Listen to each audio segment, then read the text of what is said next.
तपल नगर राज्य के एक छोटे से गांव कमलपुर में अजय नाम का एक बदनसीब लड़का रहता था। अजय बिल्कुल अकेला था। उसके परिवार में कोई नहीं था। अजय अनाथ था। जब वह थोड़ा समझदार ही हुआ था तभी उसके माता पिता गुजर गए और तब से अजय बिल्कुल अकेला ही रह रहा है। अजय गांव के बाहर एक छोटे से घर में रहता था। अजय की हालत बहुत खराब थी। उसके पास कुछ भी नहीं था। अजय दूसरों के खेतों में काम करके किसी तरह अपना पेट पालता था। अजय ने अनाथ होने के कारण बचपन से ही बहुत सी परेशानियां देखी थीं, लेकिन वह काफी हिम्मत वाला था। उसने कभी अपने नसीब को नहीं कोसा था। अजय को अपनी मेहनत पर बहुत भरोसा था। वह यही सोचता था कि आज उसकी किस्मत साथ नहीं दे रही है। अगर वह मेहनत करता रहेगा तो उसकी किस्मत भी बदल जाएगी। एक दिन अजय राजपाल जमींदार के खेत में काम कर रहा था। राजपाल पास ही के पेड़ के नीचे बैठा हुआ था। अजय अपने काम में मग्न था, तभी उसे राजपाल के रोने की आवाज सुनाई देती है। राजपाल को रोता देख अजय हैरान हो जाता है कि राजपाल सेठ क्यों रो रहे हैं। राजपाल को रोते हुए देखकर अजय उसके पास जाता है। क्या हुआ मालिक? आप क्यों रो रहे हैं? कुछ हुआ है क्या? मुझे बताइए, शायद मैं आपकी कुछ मदद कर सकूं। अरे अजय, तो मेरी मदद क्या करेगा जब तू खुद अपनी मदद नहीं कर सकता? अगर तू किसी की मदद के लायक होता तो आज मेरी जमीन पर मजदूरी नहीं कर रहा होता। सेठ जी, ऐसी कोई बात नहीं है। सब किस्मत का खेल होता है और किस्मत एक तराजू की तरह होती है। जिस तरफ मेहनत का वजन ज्यादा होगा वो धीरे धीरे उसी तरफ झुक जाएगी। मेरा क्या है, मैं तो बस अपनी मेहनत पर विश्वास करता हूं। एक ना एक दिन किस्मत का तराजू मेरी तरफ भी झुकेगा और मुझे भी मेरी मेहनत का फल मिलेगा। अजय से इस तरह की बातें सुनकर राजपाल को बहुत हैरानी होती है। क्या बात है अजय, तुझे और तेरी सोच को मेरा सलाम। इतने समय से इतनी मुसीबतों से लड़ रहा है, फिर भी तू हिम्मत नहीं हारता। ऐसी कोई बात नहीं सेठ जी, ये सब मेरे पिताजी की सीख का नतीजा है। जब भी मैं किसी चीज के लिए जिद करता था तब मेरे पिताजी बस एक बात कहा करते थे। देख बेटा अजय, आज मेरे पास इतने पैसे नहीं हैं कि मैं तेरी हर ख्वाहिश पूरी कर सकूं, पर तू मेरी ये बात याद रखना, हमारी जिंदगी भी इस मौसम की तरह होती है, कभी धूप तो कभी साया। लेकिन याद रखना, ये धूप हमेशा नहीं रहती, इसी तरह परेशानियां भी हमेशा नहीं रहती। जब मेहनत का मौसम आता है तो परेशानियां खुद ब खुद चली जाती हैं। वाह, क्या ही सोच थी तुम्हारे पिताजी की। काश मैं भी उनसे मिल पाता। सेठ जी, ऐसी बातें छोड़िए। पहले आप मुझे ये बताइए कि आप रो क्यों रहे थे? ये बात कैसे बताऊं तुझे अजय, मैं एक बड़ी मुसीबत में फंस गया हूं। मुझे समझ नहीं आ रहा कि मैं क्या करूं, कैसे इस मुसीबत से बाहर निकलूं। हुआ क्या है सेठ जी, जरा साफ साफ बताइए। अजय, मेरे पास मेरे पिताजी की एक जमीन है जिस पर मैं और मेरे भाई बराबर के हिस्सेदार हैं, लेकिन मेरे चाचा के बच्चों ने उस पर अपना हक जताया है और जमीन पर कब्जा कर लिया है। ये कौन सी बड़ी बात है? अभी पुलिस के पास जाकर उन पर जमीन हड़पने का केस कर दीजिए ना सेठ जी। ये मैंने भी सोचा था अजय, लेकिन इसका कोई फायदा नहीं है। हमारे गांव का विधायक मेरे चाचा के बेटे का दोस्त है, इसीलिए तो मैं इतना परेशान हूं, क्योंकि जब गांव का विधायक ही उनके साथ है तो मैं कानूनी तौर पर भी उस जमीन को अपना साबित नहीं कर पाऊंगा। अब तो मेरे चाचा के बेटे उस जमीन पर मजदूर रखकर खेती भी कर रहे हैं। हाँ सेठ जी, आपकी ये बात बिल्कुल सही है, और अगर आप कानूनी तौर पर उस जमीन को अपना बनाने की कोशिश करेंगे तो सारी जिंदगी केस चलता ही रहेगा। हाँ अजय, वो जमीन मेरे पिताजी की आखिरी निशानी है। मेरे पिताजी ने बहुत मेहनत से वो जमीन खरीदी थी। सेठ जी, मेरे पास एक तरकीब है जिससे वो लोग खुद आपकी जमीन आपको सौंप देंगे। क्या बोल रहा है तू अजय? क्या तरकीब है? जल्दी से मुझे भी बताओ। अजय ने पूरी तरकीब राजपाल को समझा दी। तरकीब सुनकर राजपाल कहता है, वाह अजय, क्या तरकीब निकाली तूने।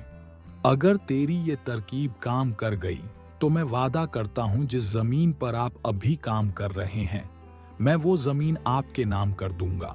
इसकी कोई जरूरत नहीं सेठ जी, आप मेरे मालिक हैं।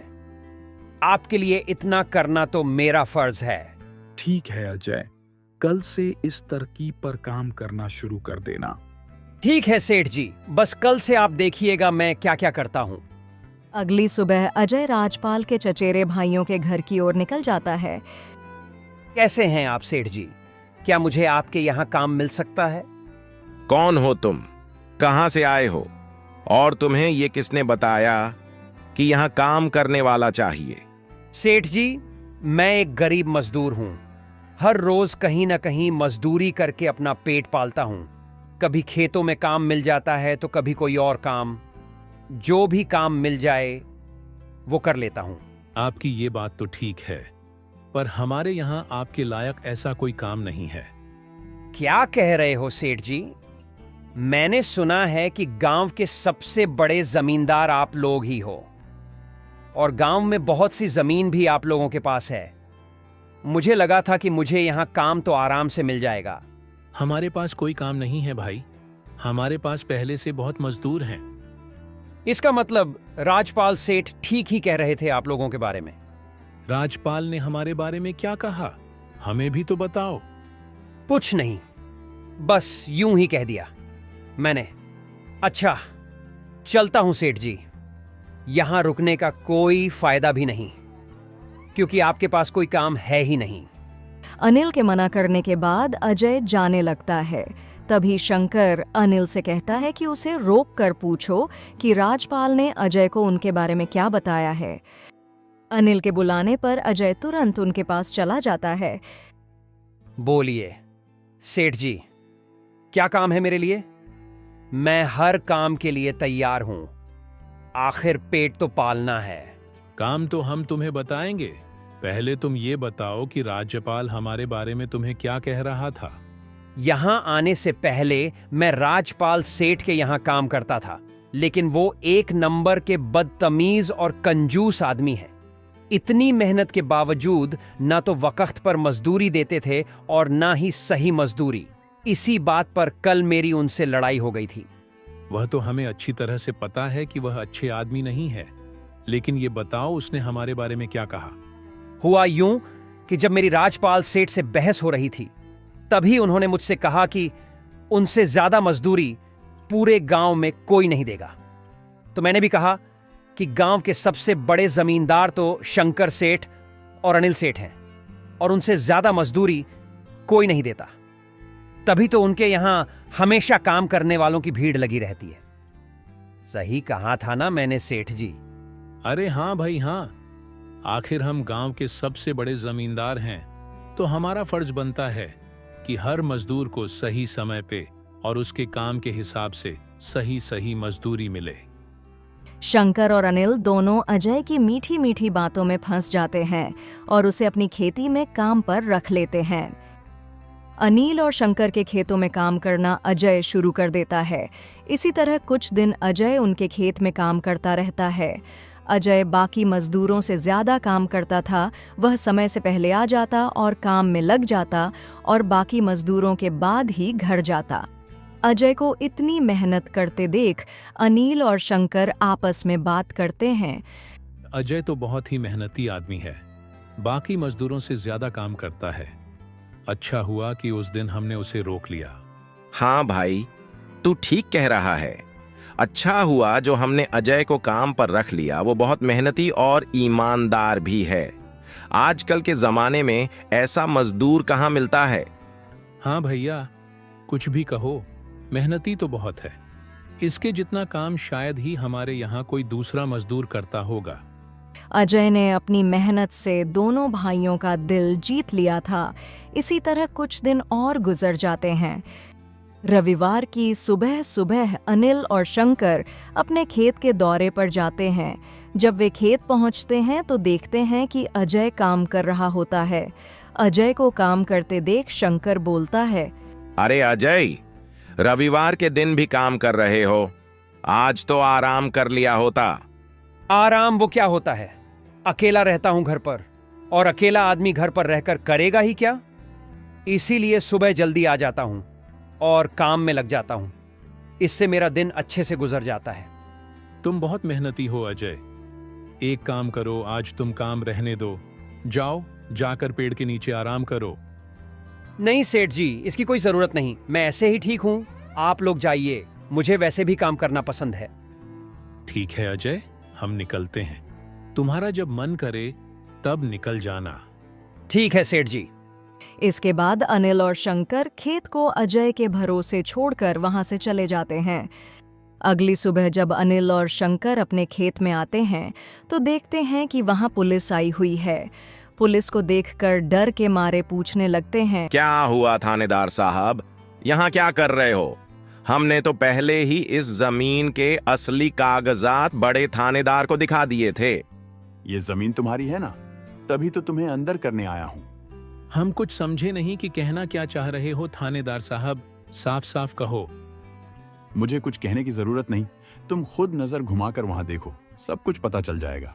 थानेदार के कहते ही दोनों भाई जब पलट कर देखते हैं तो अपनी जमीन में किसी की लाश दफनाई हुई पाते हैं, जिसका अब सिर्फ कंकाल बचा होता है।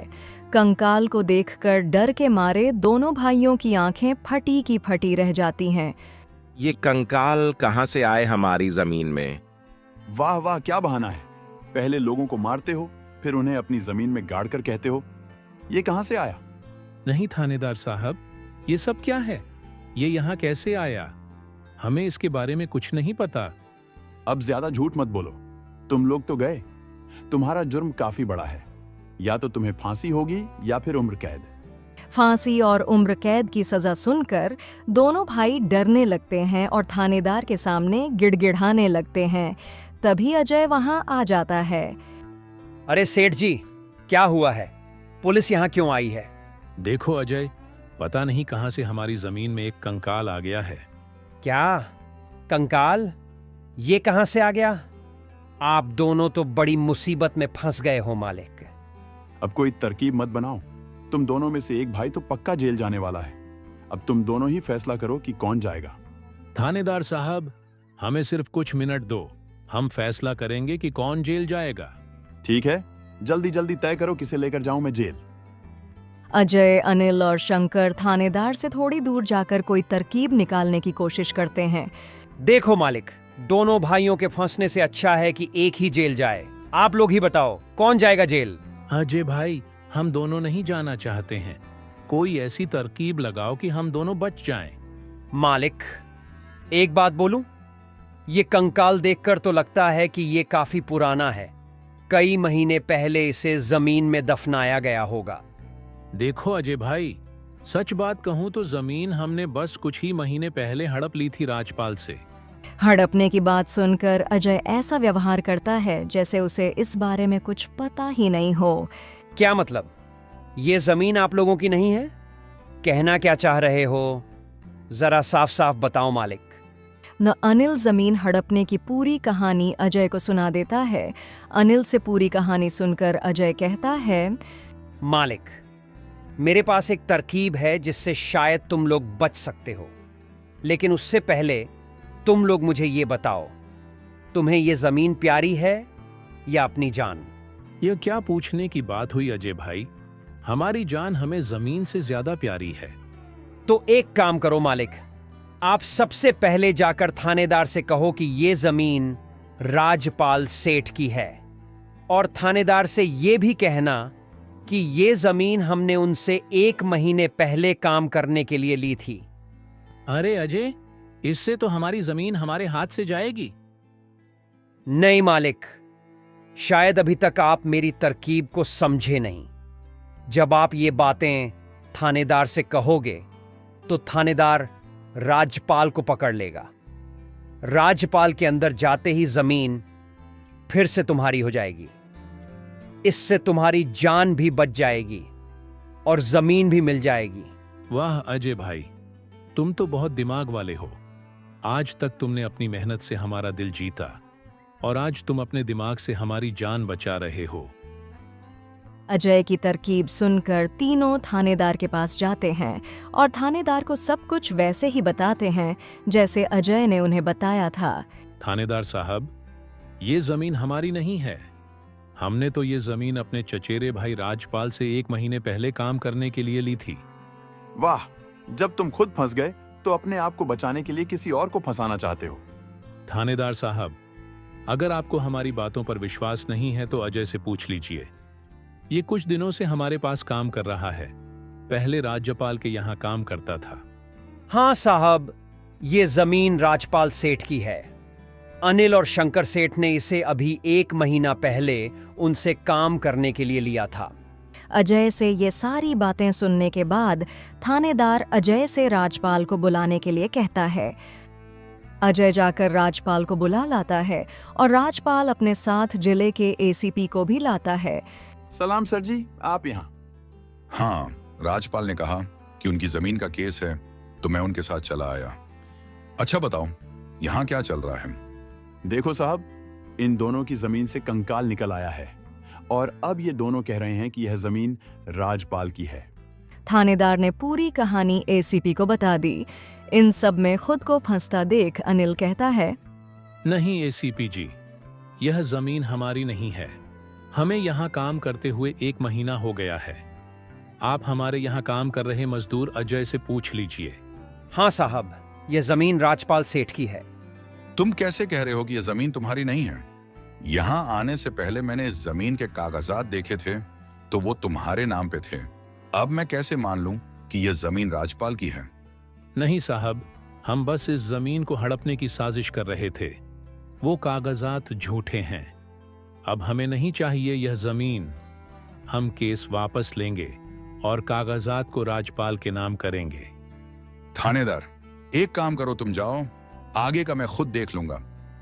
एसीपी के कहते ही थानेदार वहां से चला जाता है। चलो राजपाल, अब तुम बताओ कि कंकाल यहाँ कहाँ से आया? तुमने किसको मारकर यहाँ डाला है? अरे साहब, ये तो नकली कंकाल है। ये तो हमारी योजना थी उनके झूठ को बेनकाब करने की। राजपाल से ऐसी बातें सुनकर दोनों भाइयों के पैरों तले से जैसे जमीन ही खिसक जाती है। हाँ साहब, इन दोनों ने जो जो बातें की उन्हें मैंने अपने मोबाइल में रिकॉर्ड किया है। आप चाहें तो ये रिकॉर्डिंग सबूत के तौर पर ले जा सकते हैं। अजय को इस प्लान में शामिल देखकर दोनों भाई समझ जाते हैं कि राजपाल और अजय ने मिलकर उन्हें फंसाया है। अब तो एसीपी के पास भी इनके खिलाफ सबूत था। इन दोनों के पास अपनी गलती मानने के अलावा कोई और चारा नहीं था। हमें माफ कर दीजिए एसीपी साहब, हमसे गलती हो गई। आज के बाद हम ऐसा बिल्कुल भी नहीं करेंगे और हम राज्यपाल की जमीन भी उसे वापस कर देंगे। गलती तो तुम दोनों की बहुत बड़ी है, इसकी सजा तो तुम्हें मिलकर ही रहेगी। रही बात जमीन की, तो वो राज्यपाल की थी और हमेशा उसी की रहेगी। अब तुम दोनों चलो जेल की हवा खाने। अनिल और शंकर दोनों एसीपी और राजपाल से माफी मांगने लगते हैं। दोनों को इतना गिड़गिड़ाते देखकर राजपाल उन्हें माफ कर देता है। वह एसीपी को भी उन्हें ले जाने नहीं देता और अपना केस भी वापस ले लेता है। राजपाल के केस वापस लेते ही एसीपी वहां से चला जाता है। धन्यवाद भाई, आपने हमें माफ कर दिया। आज के बाद हम ऐसी गलती कभी नहीं करेंगे। ठीक है, कोई बात नहीं, लेकिन याद रखना, एक जमीन के टुकड़े के लिए तुम्हें अपनों के साथ ऐसा बर्ताव नहीं करना चाहिए। तुम्हारे बुरे समय में तुम्हारे अपने ही तुम्हारा साथ देने आएंगे। जमीन का क्या है, कभी मेरी कभी तुम्हारी। आखिर में राजपाल अजय को जमीन बेद कर देता है और अपनी एक जमीन का मालिक अजय को बना देता है। अजय, जैसा कि मैंने तुमसे वादा किया था, उस दिन जिस जमीन पर तुम काम कर रहे थे, आज से वो जमीन तुम्हारी है और तुम उसके मालिक हो। नहीं मालिक, इसकी कोई जरूरत नहीं है। याद करो, तुमने मुझसे क्या कहा था? मेहनत करते रहो, एक न एक दिन मेहनत का फल मिल जाएगा।